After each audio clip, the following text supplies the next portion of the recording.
disons ça. Que non, ce n'est pas un travail. J'ai fait l'enquête moi-même. Je demande même les gens qui font les requins ici, là. Ils disent que non, vous savez, comme il n'y a pas de travail, c'est pourquoi je suis en train de faire ça. Je dis, mais ce que tu fais là, c'est bien. C'est bien. Ces requins, c'est bien. Regardez, hein, ils n'ont pas fait l'école de ça. Mais ils font ça bien. Ça, c'est de l'entreprise. Non, mais tu sais qu'il n'y a pas de travail, c'est pourquoi je fais le requin. Et le fait déjà de considérer ça comme, vous voyez un peu, comme une punition. Et donc ça fait que lui-même il ne peut pas émerger. Donc chaque jour il cherche seulement les baguettes là, il fait juste pour survivre. Or, dès qu'il a les yeux ouverts, il sait que non mais mon entreprise c'est ça. Je suis fait pour ça, il commence à moderniser et à travers ça, il va développer. Il peut maintenant réaliser beaucoup de choses. Donc, regardez des choses comme ça. Quelqu'un qui fait menuiserie, il est là, il dit, mais vous savez qu'on va trouver le travail. C'est pourquoi je fais ça. Et ça fait qu'il n'a pas une vision. Il fait ça tous les jours. Même les salons de coiffure. Les salons de coiffure, vous avez dit que c'est pas une entreprise. C'est une vraie entreprise. Ailleurs, les gens font ça bien. Et si vous pouvez décider, créer un salon VIP. Les salons de coiffure, salons de massage, en tout cas, il y a plein d'opportunités. Et c'est juste la perception qui change tout. Lorsque tu perçois une activité comme une punition, tu dis, mais je fais ça en attendant, tu ne peux pas décoller dedans. Par contre, si dans cette activité, tu as une vision, tu te dis, à travers ça, moi, je sais que je suis fort dans la couture, ou je sais que je suis fort dans la tresse, je suis fort dans tel domaine, j'abandonne tout le reste. C'est la distraction.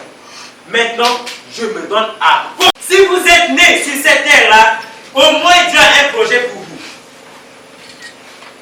Donc, vous devez au moins apporter quelque chose. Même si c'est donnez-vous vous-même à vous-même le défi de l'excellence. C'est ça l'entrepreneur. Vous êtes excellent. Votre travail est excellent. Et ce n'est pas question d'avoir un quotient intellectuel très élevé. C'est faux. C'est le travail. La force de l'entrepreneur, c'est le travail. Ça dit, tu travailles plus que les autres. Et nous, en entrepreneuriat, on dit, tu charbonnes. Tu charbonnes. Ça dit, regardez, là où les autres s'arrêtent, c'est là que toi, tu fonces encore. Les autres, tout le monde s'arrête. Toi, tu travailles. Toujours, tu fais plus que eux. Tu fais toujours un peu plus que tout le monde. Et lorsque vous faites le cumul de ce plus que tu fais, ça te fait propulser. Non, non, on ne sait même pas travailler. En Afrique, ici. Sincèrement. Imaginez, essayez de quantifier en termes réels ce que vous faites par jour, en termes de travail. Posez-vous cette question. Qu'est-ce que vous faites de façon réelle? On bavarde beaucoup. On bavarde beaucoup. Voilà notre réalité. On a un combat contre la pauvreté. Mais qu'est-ce que nous faisons réellement? Côté agricole, qu'est-ce que nous faisons? Côté terre, on est là. On fait tout ce qui est peut-être pas prioritaire. Pas prioritaire. Et là, c'est l'aspect macroéconomique. Je donne maintenant un langage microéconomique, ça veut dire de façon individuelle. Vous, assis ici, là, vous avez un combat. Vous avez un challenge. Le challenge, c'est que vous devez maintenant vous donner le défi de devenir riche. Vous devez dire ça. D'ailleurs, même les grands entrepreneurs disent ça. Chaque jour, tu dois te dire ça. Tu dois te rappeler ça que j'ai l'obligation. Ce n'est pas question de chance. Oh, si Dieu me... Non. Remercie simplement Dieu. Que Dieu, je te bénis pour la santé, la force que tu m'as donnée. Maintenant, protège-moi, tu vas voir ce que je vais faire. Juste la protection. Et si vous voyez un peu. Et maintenant, mettez-vous à travailler. Tu bosses. Chaque jour, tu bosses. Et c'est en faisant ça que la voie va s'ouvrir. Mais si tu restes et que là, en ce moment, tu dis, un jour va venir où je ferai. Non, il n'y a pas ça. Il n'y a plus ça. Avant même, moi-même, j'étais comme ça. J'étais comme ça. Je dis, non, il n'y a plus de ça. Qu'est-ce que je veux faire? Ce que je veux faire, où je veux atteindre dans telle année-là, je commence la réalisation maintenant.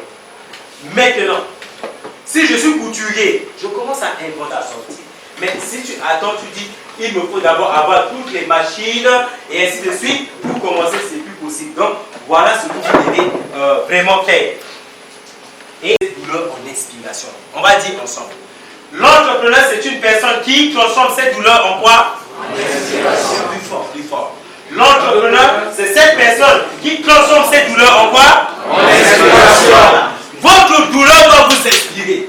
Vous ne devez pas vous plaindre, ni pleurer. Que non, regardez, c'est trop douloureux. Non, voilà, non, non. Cette douleur, ça vous inspire. Ça vous inspire de travailler encore plus et de relever le challenge. Je vous donne un exemple simple. Il y avait une dame battue par son mari.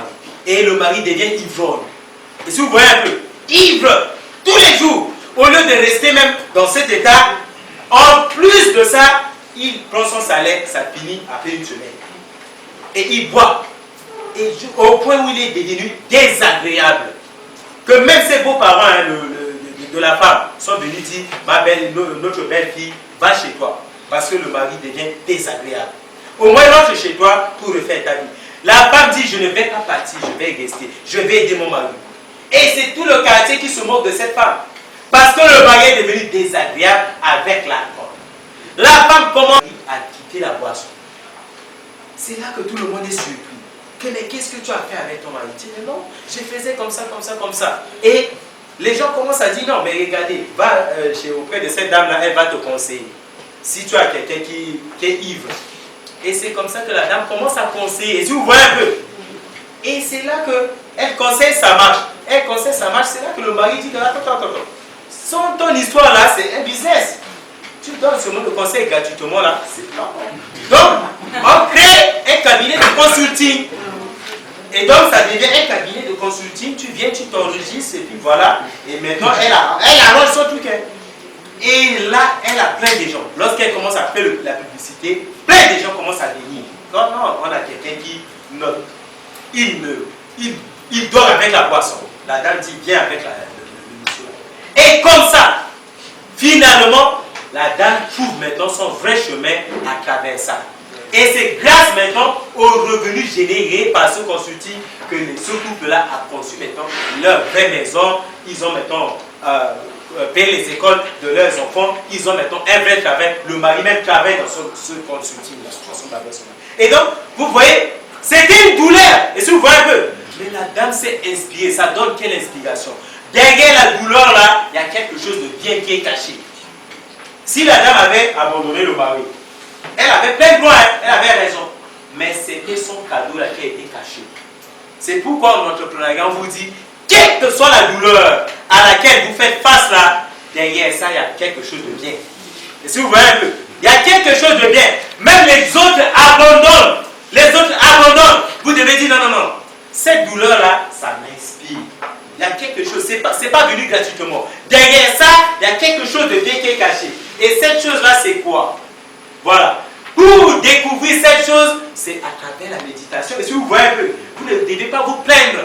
Si vous commencez par vous plaindre, ah Seigneur, pourquoi c'est seulement moi? Ça m'arrive qu'à moi. Ça n'arrive qu'à moi. Non, là, tu ne peux pas essayer de profiter de ça. Donc, tu dois plutôt t'interroger. Interroger aussi ce qui arrive. Tu dis, mais attendez.